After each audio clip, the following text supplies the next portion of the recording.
നമസ്കാരം. ടാലന്റ് PSCയുടെ മറ്റൊരു ക്ലാസ്സിലേക്ക് എല്ലാവർക്കും സ്വാഗതം. അപ്പൊ ഇന്ന് ലാബ് അസിസ്റ്റന്റ് പരീക്ഷ എഴുതിയ ആളുകളായിരുന്നു നമ്മളൊക്കെ അല്ലെ. അപ്പൊ എക്സാം എങ്ങനെയായിരുന്നു, ഇതിന് കട്ട് ഓഫ് എത്ര വരും ചോദിച്ചിട്ട് ഒരുപാട് പേര് മെസ്സേജ് അയച്ചുകൊണ്ടിരിക്കുന്നുണ്ട്. ഞാനിന്ന് ചെറിയൊരു തിരക്കിൽ പെട്ടതുകൊണ്ട് അതിന്റെ ഒരു അനാലിസിസ് നടത്താൻ കുറച്ച് വൈകി പോയത്. വണ്ടി ചെറിയൊരു ബ്രേക്ക് ഡൗൺ ആയിട്ട് കുറച്ച് വർക്ക്ഷോപ്പിൽ കുറച്ച് കുടുക്കിപ്പോയി. അങ്ങനെ ഇപ്പോഴാണ് ഫ്രീ ആയിട്ട് വരുന്നത്. അപ്പൊ അതുകൊണ്ട് തന്നെ ഒരുപാട് പേര് വിളിച്ചും പിന്നെ അതേപോലെ മെസ്സേജിലൊക്കെ ചോദിച്ചുകൊണ്ടിരിക്കുന്നുണ്ട്. അതിന്റെ ഒരു അനാലിസിസ് തരുമോ, എന്താണ് അതിന്റെ സ്ഥിതി, എത്ര മാർക്ക് കിട്ടിയാൽ പ്രതീക്ഷിക്കാം എന്നൊക്കെയുള്ള ചില ചോദ്യങ്ങളാണ് ചോദിച്ചുകൊണ്ടിരിക്കുന്നത്. അപ്പൊ അതുമായി ബന്ധപ്പെട്ട വളരെ പ്രധാനപ്പെട്ട ഒരു വീഡിയോയുമായിട്ടാണ് വന്നിട്ടുള്ളത്. അപ്പൊ നിങ്ങൾ ഈ ടാലന്റ് PSC എന്ന ഈ ചാനൽ ആദ്യമായിട്ട് കാണുന്ന ആളുകൾ ഉണ്ടെങ്കിൽ ആ സബ്സ്ക്രൈബ് ബട്ടൺ ഒന്ന് അമർത്തുക. അതോടൊപ്പം തൊട്ടടുത്ത് കാണുന്ന ബെല്ലൈക്കൺ കൂടി ക്ലിക്ക് ചെയ്ത് കഴിഞ്ഞാൽ നമുക്ക് അപ്ലോഡ് ചെയ്യുന്ന വീഡിയോസ് അപ്പോൾ തന്നെ നോട്ടിഫിക്കേഷൻ ആയിട്ട് കാണാൻ പറ്റും. പിന്നെ നിങ്ങൾക്ക് വീഡിയോ ഉപകാരപ്രദമായി തോന്നുകയാണെങ്കിൽ നിങ്ങളുടെ കൂട്ടുകാരെ കൂടി ഒന്ന് ഷെയർ ചെയ്യുക. അതോടൊപ്പം നിങ്ങളുടെ അഭിപ്രായങ്ങൾ എഴുതി അറിയിക്കുക. അപ്പൊ നമുക്ക് സമയം കളയാതെ നേരെ ക്ലാസ്സിലേക്ക് പോവാം. അപ്പൊ നമുക്കിന്ന് ഇന്നത്തെ എക്സാമിനെ കുറിച്ച് പറയുകയാണെങ്കിൽ ഒരു ഈസി എക്സാം എന്ന് ഞാൻ ഇതിനെ കുറിച്ച് പറയൂല, ഒരു ആവറേജ് ടു ഈസി എന്ന് പറയാം. ഏതാനും ചില ചോദ്യങ്ങൾ ആവറേജ് ആയിരുന്നു, ചിലത് ഈസി ആയിരുന്നു, കുറച്ച് ഡിഫിക്കൽട്ട് ഉള്ള ഒരു 20ന്റെ താഴെ ചോദ്യങ്ങൾ, കുറച്ചൊരു നിലവാരമുള്ള ചോദ്യങ്ങൾ ഉണ്ടായിരുന്നു. എങ്കിലും നമുക്ക് പൊതുവെ പറയുകയാണെങ്കിൽ വളരെ സിമ്പിൾ ആയിരുന്നു എന്ന് പറയും. ഇനി ഓരോ ടോപ്പിക് വൈസ് പറയുകയാണെങ്കിൽ നമുക്ക് പറയാം ഇംഗ്ലീഷ്, മാത്സ്,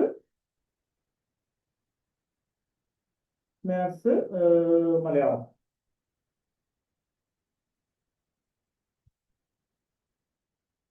അത് ഈസി എന്ന് തന്നെ പറയാമല്ലേ, ഈസി എന്ന് തന്നെ പറയണം. കാരണം എന്താ വെച്ച് കഴിഞ്ഞാൽ അവിടെ ഒരു ഒന്നോ രണ്ടോ ചോദ്യങ്ങളൊക്കെ എല്ലാ ഭാഗത്തും കുറച്ചൊരു ഇത് വന്നിട്ടുണ്ട്. പ്രത്യേകിച്ച് ഈ ഒരു ചോദ്യം, മാത്സിൽ ഈ ഒരു ചോദ്യമായിരിക്കും കുറച്ച് ആളുകളെങ്കിലും ഒന്ന് ബുദ്ധിമുട്ടാക്കിയ ഒരു ചോദ്യം. പിന്നെ എക്സ് കാണേണ്ടടുത്ത് എന്നിന്റെ വാല്യൂ എന്ന് കൊടുത്തിട്ട് എക്സിന്റെ വാല്യൂ ചോദിച്ച ചോദ്യം ഉണ്ടായിരുന്നു, മിക്കവാറും ഡിലീറ്റ് ആയി പോകാൻ സാധ്യതയുണ്ട്.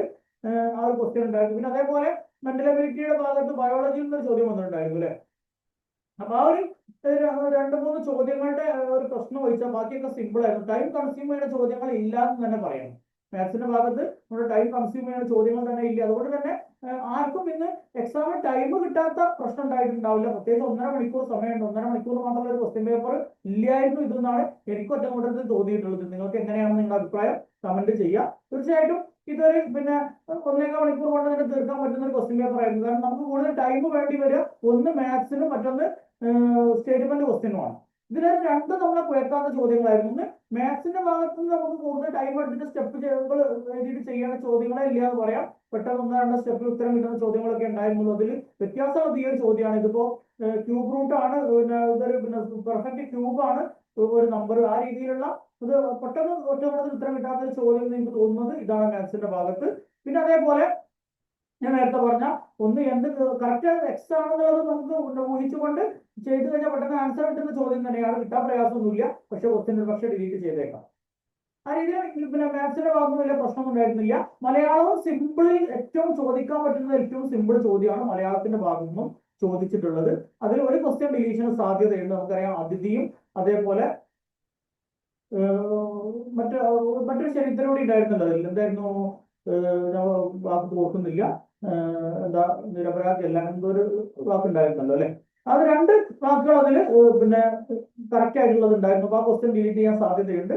പിന്നെ ഇംഗ്ലീഷിന്റെ ഭാഗത്ത് കാര്യമായിട്ടുള്ള പ്രശ്നങ്ങളൊന്നും ഇല്ല. ഇംഗ്ലീഷിന്റെ ഭാഗത്ത് 1-2 വൊക്കാബുലറി മാറ്റി വെച്ച് കഴിഞ്ഞാൽ നമ്മൾ ഡിസ്കസ് ചെയ്തിട്ടുള്ള ചോദ്യങ്ങളാണ് കൂടുതലും വന്നിട്ടുള്ളത് അല്ലെ. ആ അതേ പാറ്റേണുള്ള ചോദ്യങ്ങളൊക്കെയാണ്. സിമ്പിൾ ആയിരുന്നു. നമുക്ക് ഏകദേശം ഒരു ഈ 3 ഭാഗത്തുനിന്ന് മാത്സ്, ഇംഗ്ലീഷ്, മലയാളം ഈ 3 ഭാഗത്തുനിന്ന് കൂടി ഒരു 22 to 23 ഒക്കെ മാർക്ക് എല്ലാവർക്കും സ്കോർ ചെയ്യാൻ പറ്റിയിട്ടുണ്ടാവും. ഈ ഒരു 30 മാർക്കിൽ ഒരു 22 to 23 എല്ലാവർക്കും മാർക്ക് ചെയ്യാൻ പിന്നെ സ്കോർ ചെയ്യാൻ പറ്റിയിട്ടുണ്ടാവും എന്നാണ് എനിക്ക് തോന്നുന്നത്. മിക്കവാറും എല്ലാവർക്കും അത്യാവശ്യം ഒന്ന് എക്സാം എഴുതാൻ ഒരുങ്ങി പോയിട്ടുള്ള ആളുകളാണെങ്കിൽ അത്രയും സ്കോർ ചെയ്യാൻ പറ്റിയിട്ടുണ്ടാകും. പിന്നെ കറണ്ട് അഫയേഴ്സിന്റെ കാര്യം പറയുകയാണെങ്കിൽ കറണ്ട് അഫയേഴ്സ് ഒരു 10-12 ചോദ്യങ്ങൾ വരെ സിമ്പിൾ ആയിരുന്നു എന്ന് പറയും. കുറച്ച് റേഞ്ചിലെ ചോദ്യങ്ങൾ ചോദിച്ചിട്ടുണ്ടെങ്കിൽ വളരെ കുറച്ച് ചോദിച്ചിട്ടുള്ളൂ. കൂടുതലും നമ്മൾ പറഞ്ഞിട്ടുള്ള ചോദ്യങ്ങൾ തന്നെ. പ്രത്യേകിച്ച് ഞാൻ പറഞ്ഞിട്ടുണ്ടായിരുന്നു സുപ്രീം കോടതി ചീഫ് ജസ്റ്റിസിനൊക്കെ പറഞ്ഞ സമയത്ത് ഞാൻ പറഞ്ഞിട്ടുണ്ടായിരുന്നു ഇത് നമ്പർ കൂടി പഠിച്ചു വെക്കണം. ഇപ്പോഴത്തെ ആൾക്ക് പഠിച്ചു വെച്ചാൽ പറയാം. കാരണം ഈ അടുത്തായിട്ടാണ് ആള് മാറിയിട്ടുള്ളത്. അതുകൊണ്ട് തന്നെ നമ്പർ കൂടി ചോദിക്കാൻ 52-ാമത്തെ 53-ാമത്തെ രീതിയിലൊക്കെ ചോദിക്കാനുള്ള സാധ്യത ഉണ്ട് എന്ന് ഞാൻ അങ്ങനെ തന്നെ പഠിക്കണം എന്ന് പറഞ്ഞിട്ടുണ്ടായിരുന്നു. അങ്ങനെ തന്നെ ചോദ്യം വന്നിട്ടുണ്ട്. അതേപോലെ ചീഫ് സെക്രട്ടറിയുടെ കാര്യം നമ്മൾ ഇപ്പൊ അടുത്താണ് മാറിയിട്ടുള്ളത് അല്ലെ. അത് നമ്മൾ ഡിസ്കസ് ചെയ്തിട്ടുണ്ടായിരുന്നു. അപ്പൊ കറണ്ട് അഫയേഴ്സും ഒരു ഈസി എന്ന് പറയാം. ഒരു 12 മാർക്കൊക്കെ ആ ഭാഗത്തുനിന്ന് സ്കോർ ചെയ്യാൻ വലിയ പ്രയാസമൊന്നും ഉണ്ടാവില്ല. എന്നാണ് എനിക്ക് തോന്നുന്നത്. പിന്നെ ജി കെയുടെ ഭാഗത്തു നിന്ന് ഉള്ള കാര്യം പറയുകയാണെങ്കിൽ ജി കെ എല്ലാം സിമ്പിൾ ആണെന്ന് പറയാൻ പറ്റില്ല. പ്രത്യേകിച്ച് ഹിസ്റ്ററി, കേരള ഹിസ്റ്ററിക്ക് അത്യാവശ്യം നല്ല ലെവൽ ചോദ്യങ്ങൾ തന്നെ ചോദിച്ചു. ഇന്ത്യൻ ഹിസ്റ്ററി പൊതുവെ എളുപ്പമായിരുന്നു, എന്നാൽ പിന്നെ വേൾഡ് ഹിസ്റ്ററിയും അത്ര നമ്മൾ ബുദ്ധിമുട്ടാക്കിയിട്ടില്ല. കേരള ഹിസ്റ്ററി അത്യാവശ്യം നല്ല റേഞ്ച് ചോദ്യങ്ങൾ ചോദിച്ചിട്ടുണ്ട്. അപ്പൊ ഹിസ്റ്ററിയുടെ ഭാഗം കുറച്ച് ടഫ് ആണെന്ന് പറയാം. ജോഗ്രഫി ആണെങ്കിലും അത്ര ടഫുള്ള ചോദ്യങ്ങളൊന്നും ചോദിച്ചിട്ടില്ല എന്നാണ് എനിക്കൊരു നോട്ടത്തിൽ തോന്നിയിട്ടുള്ളത്. എക്കണോമിക്സ് ആണെങ്കിൽ എക്കണോമിക്സ് കുറച്ച് ലെവൽ ചോദ്യം ചോദിച്ചിട്ടുണ്ട്. പക്ഷെ നമ്മുടെ ക്ലാസ് ഫോളോ ചെയ്ത ആളുകളാണെങ്കിൽ പെട്ടെന്ന് ഉത്തരം കിട്ടുന്ന ചോദ്യങ്ങളായിരുന്നു, നമ്മൾ ഡിസ്കസ് ചെയ്തിട്ടുള്ള കാര്യങ്ങളായിരുന്നു ഒക്കെ അല്ലെ. GST യുടെ ബന്ധപ്പെട്ട പ്രത്യക്ഷ നികുതി ഏതാണ്, പരോക്ഷ നികുതി ഏതാണ്, എനിക്ക് തോന്നുന്ന ഒരു 3 ക്ലാസ്സിലെങ്കിലും ഞാൻ ആ ഒരു GST പരോക്ഷ നികുതി ആണെന്നുള്ള കാര്യം പറഞ്ഞിട്ടുണ്ടായിരുന്നു. ആ ചോദ്യത്തിന് ആ ഒരു കാര്യം പോയിന്റ് മാത്രം അറിയുമെങ്കിൽ ആ സ്റ്റേറ്റ്മെന്റ് ക്വസ്റ്റ്യൻ ആണെങ്കിൽ കൂടി നിങ്ങൾക്ക് ആൻസർ ചെയ്യാൻ പറ്റുമായിരുന്നു. അതുകൊണ്ട് തന്നെ ആ ഭാഗത്തു നിന്നും അത്യാവശ്യം മാർക്ക് സ്കോർ ചെയ്യാൻ നിങ്ങൾക്ക് പറ്റിയിട്ടുണ്ടാകും. പിന്നെ ജോഗ്രഫി കഴിഞ്ഞു, എക്കണോമിക്സ് കഴിഞ്ഞു, പിന്നെ IT അത്യാവശ്യം സ്റ്റാൻഡേർഡ് ചോദ്യം എന്ന് തന്നെ പറയുന്നു. നല്ല സ്റ്റാൻഡേർഡ് ചോദ്യമായിരുന്നു IT ചോദിച്ചിട്ടുണ്ടായിരുന്നത്. അത് 10th മെയിൻസ് എക്സാമിനും സെക്രട്ടേറിയറ്റ് പോയ മെയിൻസ് എക്സാമിനും അത്യാവശ്യം സ്റ്റാൻഡേർഡ്, ഞാൻ അന്ന് തന്നെ പറഞ്ഞിട്ടുണ്ടായിരുന്നത് സ്റ്റാൻഡേർഡ് ക്വസ്റ്റ്യൻ ആണ്. 10th പിന്നെ ലേബർ സ്റ്റുഡന്റിനും ഇതുപോലെയുള്ള സ്റ്റാൻഡേർഡ് ചോദ്യം നമുക്ക് പ്രതീക്ഷിക്കാമെന്ന് പറഞ്ഞിട്ടുണ്ടായിരുന്നു. അത്യാവശ്യം നിലവാരമുള്ള ചോദ്യങ്ങൾ തന്നെയാണ് IT യുടെ ഭാഗത്ത് ചോദിച്ചിട്ടുള്ളത്. അങ്ങനെ ഏകദേശം ഒരു സിമ്പിൾ ടു ആവറേജ് എന്ന് പറയാൻ പറ്റുന്ന ചോദ്യങ്ങൾ തന്നെയാണുള്ളത്. എല്ലാ ഭാഗത്തു നിന്നും 2-3 ചോദ്യങ്ങൾ അത്യാവശ്യം ഒരു നിലവാരമുള്ള ചോദ്യങ്ങൾ. ചില ചോദ്യങ്ങളുടെ ഓപ്ഷനുകളും നമുക്ക് കൺഫ്യൂഷൻ ഉണ്ടാക്കുന്ന ഓപ്ഷനുകളായിരുന്നു. ആ നിലയ്ക്ക് GK യുടെ ഭാഗത്തു നിന്നും അത്യാവശ്യം ഒരു 50-ൽ ഒരു 35 മാർക്ക് വരെയൊക്കെ സ്കോർ ചെയ്യാൻ പറ്റിയിട്ടുണ്ടാകുമെന്നാണ് എനിക്ക് തോന്നുന്നത്. അത് ഞാൻ പെട്ടെന്ന് ഓടിച്ച് നോക്കിയാൽ കൂടുതൽ സമയം കിട്ടിയിട്ടില്ല. പെട്ടെന്ന് ഓടിച്ച് നോക്കിയപ്പോൾ എനിക്ക് തോന്നിയിട്ടുള്ള ഒരു കാര്യമാണ് 35 മാർക്കൊക്കെ GK യുടെ ഭാഗത്തു നിന്നും സ്കോർ ചെയ്യാൻ പറ്റിയിട്ടുണ്ടാകും എന്നുള്ളതാണ് എനിക്ക് തോന്നുന്നത്. അപ്പൊ അങ്ങനെ എല്ലാം കൂടി നോക്കുകയാണെങ്കിൽ നമുക്ക് പിന്നെ ഏകദേശം പിന്നെ ഒരു പിന്നെ എത്ര മാർക്ക് വരെ നമുക്ക് ലഭിക്കും. പിന്നെ അതിന് നെഗറ്റീവ് ഒക്കെ വരുന്നുണ്ട്. അത് നമ്മൾ ഈ സ്റ്റേറ്റ്മെന്റ് ക്വസ്റ്റ്യൻ തന്നെ നമുക്ക്, ഞാൻ നേരത്തെ പറഞ്ഞു സ്റ്റേറ്റ്മെന്റ് ക്വസ്റ്റ്യന്റെ കാര്യത്തിൽ പിന്നെ നമുക്ക് അത്ര ബുദ്ധിമുട്ടാകുന്ന ക്വസ്റ്റ്യൻ ഒന്നും ഇല്ലായിരുന്നു. സ്റ്റേറ്റ്മെന്റ് ആയിട്ടുണ്ടെങ്കിലും പല ചോദ്യങ്ങളും സ്റ്റേറ്റ്മെന്റ് ക്വസ്റ്റ്യനിൽ തന്നെ സത്യത്തിൽ ഒരു പോയിന്റ് മാത്രം അറിഞ്ഞാൽ ആൻസർ കിട്ടുന്ന ചോദ്യങ്ങളായിരുന്നു. അതുകൂടി നമുക്ക് നോക്കാം. പിന്നെ നമുക്ക് എത്ര കട്ട് ഓഫ് ഏകദേശം വരും എന്നുള്ള നെഗറ്റീവ് സാധ്യതകളൊക്കെ ഇവിടെ പരിശോധിച്ചിട്ട് എത്ര കട്ട് ഓഫ് വരാൻ സാധ്യത ഉണ്ട് എന്നുള്ള കാര്യം കൂടി നമുക്കൊന്ന് നോക്കാം.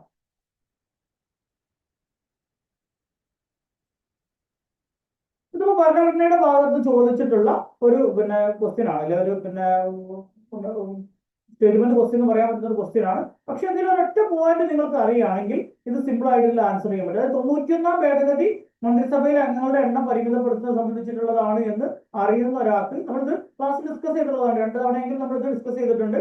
അപ്പൊ ഈ ഒരു കാര്യം പോയിന്റ് മാത്രം നിങ്ങൾക്ക് അറിയുമെങ്കിൽ ഇതിന് ആൻസർ കിട്ടില്ല. കാരണം 4 C ആയിട്ടുള്ള ഒരേ ഓപ്ഷനെ ആൻസറിലുള്ളൂ. അപ്പൊ ആ രീതിയിൽ ഉത്തരം കിട്ടാൻ വളരെ എളുപ്പമായിരുന്നു. സ്റ്റേറ്റ്മെന്റ് ക്വസ്റ്റ്യൻ ആണെങ്കിൽ പോലും ഇതേപോലത്തെ ചോദ്യങ്ങളായിരുന്നു സ്റ്റേറ്റ്മെന്റ് ക്വസ്റ്റ്യൻ കൂടുതൽ ഉണ്ടായിട്ടുണ്ടായിരുന്നത്. ആ കൂടുതൽ കാര്യം പറയാൻ, നമ്മുടെ സെക്രട്ടേറിയറ്റ് അസിസ്റ്റന്റിന്റെ ബാച്ച് റണ്ണിംഗ് ആണ്. മെയിൻസിന് വേണ്ടിയുള്ള ബാച്ച് ജൂൺ 16-ാം തീയതി നമ്മൾ സ്റ്റാർട്ട് ചെയ്തിട്ടുണ്ട്. അപ്പോൾ നിലവിൽ സെക്കൻഡ് ഫേസ് കൂടി പ്രിലിംസ് കഴിയാറുണ്ട്.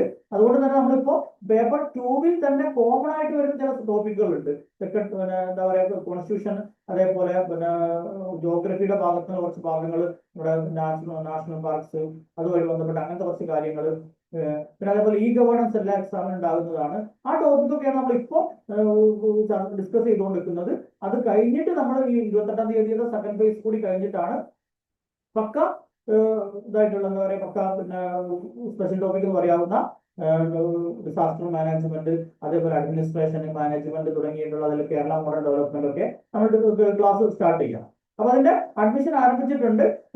നമ്മുടെ 2 ബാച്ച് ആണുള്ളത്. ഒന്ന് സ്പെഷ്യൽ ടോപ്പിക് മാത്രമുള്ള ബാച്ച് ആണെങ്കിൽ 1099 രൂപ മാത്രമാണ് ഫീസ്. അല്ല അതിന്റെ കൂടെ GK, current affairs, maths and mental ക്ലാസ്സും കൂടി ഉൾപ്പെടുത്തിയിട്ടുള്ള ഇതാണെങ്കിൽ അതിന്റെ 1499 രൂപയാണ്. ചെറിയ ഫീസേ ഉള്ളൂ. നമ്മൾ ഈ ഒരു കോഴ്സ് മുന്നോട്ട് കൊണ്ടുപോകാനുള്ള ഒരു ഫീസ് മാത്രമാണ് ഇങ്ങോട്ട് ഈടാക്കുന്നത്. അപ്പോൾ താല്പര്യമുള്ള ആളുകൾ ജോയിൻ ചെയ്യുക. നല്ല പിന്നെ പ്രഗത്ഭരായിട്ടുള്ള ടീച്ചേഴ്സിന്റെ ക്ലാസ് നിങ്ങൾക്ക് അവൈലബിൾ ആയിരിക്കും. അപ്പൊ ഇതിൽ കൊടുത്തിട്ടുള്ള 7034327690 9544166690 എന്ന നമ്പറുകൾ കോൺടാക്ട് ചെയ്താൽ അതുമായി ബന്ധപ്പെട്ട ഡീറ്റെയിൽസ് കിട്ടും.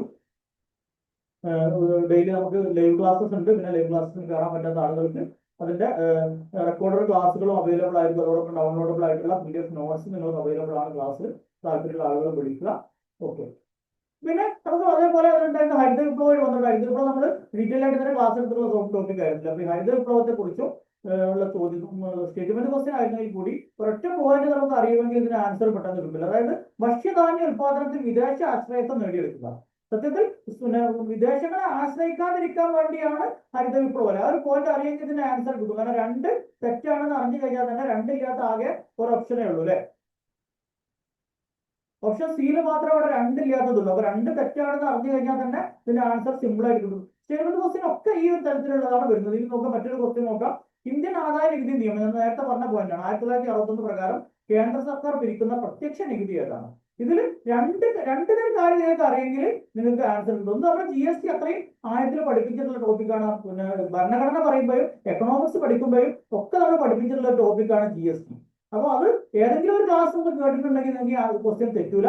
സംയോജിത ചരക്ക് സേവന നികുതി അല്ലെങ്കിൽ കേന്ദ്ര ചരക്ക് സേവന നികുതി എന്ന് പറഞ്ഞാൽ 3നും 4നും വരുന്നതൊക്കെ എന്താണ്? GST ആണ്. അതിന്റെ മലയാളമാണ് GST എന്ന് പറഞ്ഞാൽ പിന്നെ എന്താണ്? Goods and service tax. അതിന്റെ മലയാളമാണ് ചരക്ക് സേവന നികുതി. അതിൽ കേന്ദ്ര ചരക്ക് സേവന നികുതി ഉണ്ട്, സംയോജിതം ഉണ്ട്, ഇന്റഗ്രേറ്റഡും ഉണ്ട്, സെൻട്രലും ഉണ്ട്. അപ്പൊ ഇത് രണ്ടും എന്താണ്?